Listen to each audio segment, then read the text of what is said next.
जोहार झारखंड। बच्चों बात करते हैं आज हम लोग एटम एंड मॉलिक्यूल्स, जिसको बच्चा परमाणु और अणु कहते हैं। मेरे बच्चा आज इस चैप्टर के आगे की ओर चलते हैं। उससे पहले बात करते हैं बच्चा झारखंड के 25वीं वर्षगांठ, जो झारखंड आज 25 वर्ष का हो गया है। मेरे बच्चा कहा जाता है कि झारखंड जो है बिहार से अलग जो हुआ था वो 15 नवंबर 2000 को हुआ था। आज झारखंड बच्चा पूरे तरीके से 25 वर्ष का हो गया। और झारखंड के इस पावन धरती, जहां पर बिरसा मुंडा की इस पावन धरती पर आज हम लोग बच्चों बात करते हैं एटम एंड मॉलिक्यूल्स, जिसको परमाणु और अणु के पार्ट दूसरी यानी कि पार्ट अगला की ओर चल रहे बच्चा, और जिसको पार्ट 2 कहते हैं। तो आज आगे की ओर टॉपिक चलते हैं और बहुत कुछ सीखेंगे मेरे बच्चे। आज ज्यादा से ज्यादा वीडियो को सब्सक्राइब करें और देखें मेरे बच्चे। कोशिश करिएगा ज्यादा से ज्यादा इसे सब्सक्राइब करके लाइक करिएगा और शेयर कीजिएगा, और बच्चों को जोड़ने की भी कोशिश कीजिएगा मेरे बच्चों। हो सके तो आप कहीं भी अपने किसी भी प्लेटफॉर्म पे हमारी वीडियो को शेयर कीजिए, और जिस प्लेटफॉर्म पे शेयर कीजिए मेरे बच्चे, आपके साथ हमेशा कोशिश करूंगा कि जुड़े रहो। बच्चों बात करता हूं आगे के चैप्टर मेरे बच्चे चलता हूं, जिसका नाम है बच्चा, याद रखिएगा, एटम एंड मॉलिक्यूल्स। बच्चा याद रखना है एटम एंड मॉलिक्यूल्स, जिसको मेरे बच्चे क्या कहते हैं बच्चा, याद रखना है परमाणु और अणु। मेरे बच्चे ध्यान रखना है परमाणु और अणु का बच्चा आज हम लोग बात करेंगे पार्ट 2। बच्चा अगली क्लास में हमने सीखा था मेरे बच्चे कि भैया किसी भी तरह के अणु क्या होते हैं, परमाणु क्या होते हैं। यानी कि पिछले क्लास की तरफ देख लीजिएगा, हमारे पिछले वीडियो को देख लीजिएगा मेरे बच्चे एक बार, कि भैया गुरुजी ने क्या क्या बताया है और क्या आगे और पढ़ना है। हमारी स्ट्रैटेजी आप कमेंट बॉक्स में डाल सकते हैं मेरे बच्चे कि आपसे मैं आगे की ओर क्या देखना है, क्या दिक्कतें हैं। अपनी दिक्कतों का हमारे साथ आप शेयर कीजिए, जरूर आपके साथ हम आएंगे मेरे बच्चे। बच्चों आज का टॉपिक जो है हमारा, बच्चों आज हम लोग निकालने चलते हैं बच्चा। सबसे पहले आज सीखेंगे इलेक्ट्रॉनिक कॉन्फ़िगरेशन। मेरे बच्चे ध्यान रखना है, आज हम लोग इलेक्ट्रॉनिक कॉन्फ़िगरेशन की तरफ ध्यान दे रहे हैं। मेरे बच्चे ध्यान रखिएगा, पढ़ना तो बच्चा हमेशा है, लेकिन ध्यान रखना है कि भैया सब्जेक्ट में क्या क्या टॉपिक है और कैसे सीख जाए जितना जल्दी हो सके, वो मेरे बच्चे ध्यान रखना है। सबसे पहले मेरे बच्चे ध्यान रखना है कि बोर का मॉडल के अनुसार सेल जो है मेरे बच्चे 4 तरह का है, के, एल, एम और एन।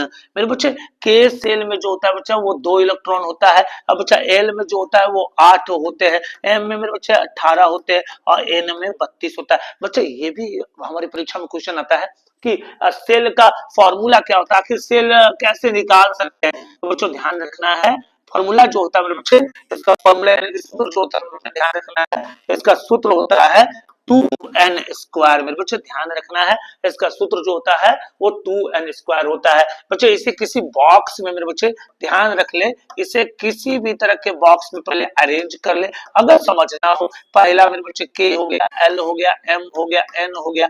बच्चे पहले में 2, 8, 18 और 32 इलेक्ट्रॉन को एक साथ संयोज कर ले बच्चा, यानी कहीं ना कहीं इसे रख दे, जिससे आप आराम से इसे देख कर समझ सकते हैं। मेरे बच्चा देखिएगा, मैं एक एग्जांपल, एक उदाहरण आपके सामने लेता हूं मेरे बच्चों। एक फास्फोरस का उदाहरण लेता हूं। फास्फोरस का परमाणु क्रमांक, जिसे एटॉमिक नंबर कहते हैं मेरे बच्चा, वो 15 होता है। तो बच्चा पहला सेल में यहाँ दिखना है, क्या क्या दिया मेरे बच्चे, तो यहाँ 2 दिया है गुरुजी। आगे क्या दिया हुआ है यहाँ, तो यहाँ पर 8 दिया हुआ। तो 8 और 2 कितने हो गए मेरे बच्चे, तो 10 हो गए। अब 15 आने के लिए कितने बचे, 5 बचे। मेरे बच्चे ये हो गया हमारा इलेक्ट्रॉनिक कॉन्फ़िगरेशन। अगर मेरे बच्चे याद रखना है, ये जो बाह्य इलेक्ट्रॉन यानी कि बाहर की तरफ से जो इलेक्ट्रॉन दिख रहा है मेरे बच्चे, इसे कहते हैं वैलेंस इलेक्ट्रॉन। क्या कहते हैं मेरे बच्चे, इसे वैलेंस इलेक्ट्रॉन कहते हैं। तो बताइए, आपने 2 चीजें सीख लिया, एक तो वैलेंस इलेक्ट्रॉन और दूसरा आपने इलेक्ट्रॉनिक कॉन्फ़िगरेशन सीख लिया। हो सकता है बच्चों कि आगे की तरफ मैं आपको वैलेंसी सिखा दूं, जिसको हिंदी में संयोजकता कहते हैं मेरे बच्चों। वो संयोजकता अगर सीख गए तो हम लोग बच्चों किसी भी तरह के केमिकल फार्मूला को आसानी से निकाल सकते हैं। पहले सीख तो ले। अब बोले सर गुरुजी ये तो हमें स्ट्रक्चर ऑफ एटम में पढ़ना था, मैं इधर ही क्यों पढ़ रहा हूं। तो बच्चों इसलिए पढ़ रहे हैं क्योंकि इस चैप्टर में केमिकल फार्मूला को बनाना है, अरेंज करना है, क्रिस क्रॉस मेथड सीख लिया जाएगा मेरे बच्चे। जितना आसान तरीका से सीख ले उतना बेहतर है। बच्चा आगे की ओर चर्चा करते हैं मेरे बच्चे, ध्यान रखना है। एक और उदाहरण लेता हूं मेरे बच्चे, एक और उदाहरण लेता हूं। मैं ले लिया सोडियम का एक उदाहरण, जिसका परमाणु क्रमांक क्या है बच्चा, 11 है। मेरे बच्चे ध्यान रखना है, 11 है तो पहला सेल में क्या था मेरे बच्चे, 2 था। पीछे की ओर देख लेना मेरे बच्चे। फिर दूसरा में क्या था, 8। 8 और 2 10, 11 आने के लिए कितने बचे? तो 1 आ गए। बच्चा बाहर में क्या आया?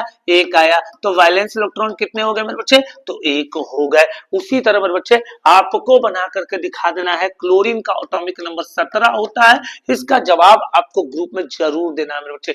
ज्यादा से ज्यादा इसे शेयर करना है और बताना भी है और सिखाना भी है। मेरे बच्चों आगे की ओर चर्चा करते हैं मेरे बच्चे कि भैया गुरुजी आप परमाणु क्रमांक जिसको आप बार बार चर्चा में ला रहे हैं, ये बातें हमें समझ में नहीं आ रही है कि परमाणु क्रमांक होता क्या है। अगर कोई पूछ दिया तो मैं क्या बताऊं इस पर चर्चा, इस पर विषय सबसे बड़ा गहन चिंतन वाला है। तो मेरे बच्चे याद रखना है, इसे कहते हैं एटॉमिक नंबर। मेरे बच्चे इसे क्या कहते हैं? Atomic number. एटॉमिक नंबर बच्चा याद रखना है ऑलवेज नंबर ऑफ क्या होता है? तो प्रोटॉन होता है मेरे बच्चा। यानी कि भैया हम बोल सकते हैं कि प्रोटॉनों की संख्या, याद रखना है मेरे बच्चा, प्रोटॉनों की संख्या हमेशा परमाणु क्रमांक कहलाता है मेरे बच्चा। याद रखना है परमाणु क्रमांक का खोज करने वाला साइंटिस्ट का नाम हेनरी मोसले था मेरे बच्चे। कौन था? हेनरी मोसले। और इसे बच्चा आवर्त सारणी में अरेंज करने वाले वैज्ञानिक का नाम था मेरे बच्चे बर्जीलियस। कौन था? बर्जीलियस से। फिर से मेरे बच्चों ध्यान रखना, फिर से एक बार कान में सुन लेना है। परमाणु क्रमांक के खोजकर्ता का नाम हेनरी मोसले था और इसी तत्व को अरेंज करने वाला साइंटिस्ट का नाम यानी वैज्ञानिक का नाम मेरे बच्चे बर्जीलियस था मेरे बच्चे। ये बात ध्यान रखना है। बच्चों आगे की ओर चर्चा करते हैं कि इसे सूचित किसे करते हैं। तो बच्चा याद रखना है इसे जो सूचित करते हैं मेरे बच्चा, उसे हम याद रखना है इसे सूचित जेड से किया जाता है मेरे बच्चे। किसे किया जाता है? तो जेड से किया जाता है। इसे एक बार आप उतारते चल जाएंगे, देखते चल जाएंगे मेरे बच्चे, ध्यान रखना है। आगे की ओर चर्चा करते हैं मेरे बच्चे। आगे की चर्चा क्या है कि भैया परमाणु द्रव्यमान किसे कहते हैं। तो बच्चों ध्यान रखना है परमाणु द्रव्यमान मेरे बच्चे, ये बात को एकदम दिमाग में डाल के रख लेना है। तो सबसे पहले इसे ए से सूचित, कैपिटल ए से सूचित करते हैं मेरे बच्चे। उसके बाद बताना है क्या कि परमाणु द्रव्यमान हमेशा योग होता है बच्चा। यार किसका योग होता है? तो बोलना है कि प्रोटोनों की संख्या। किसकी संख्या मेरे बच्चे? तो प्रोटोनों की संख्या। प्रोटोनों की संख्या और न्यूट्रॉनों की संख्या। प्रोटॉनों की संख्या और न्यूट्रॉनों की संख्या का बच्चा योग होता है। न्यूट्रॉनों की संख्या का क्या होता है? योग होता है। इसको दिमाग में डाल के रखना है, योग होता है। अगर इसे अंग्रेजी में समझना है बच्चा तो बोल देना है क्या? द सम ऑफ, क्या बोलना है मेरे बच्चे कि the sum of number of proton, number of proton and number of neutron. मेरे बच्चे ध्यान रखना है, ये सब कॉन्सेप्ट को हमेशा डाल के रखिए। अगर भैया विज्ञान के क्षेत्र में आगे कुछ करना है तो विज्ञान को मजबूत करना है। बच्चा अभी हमने क्या बोला? इसे ए से सूचित करते हैं और ए बराबर हो जाएगा मेरे बच्चे एन प्लस पी। याद रख लेना है।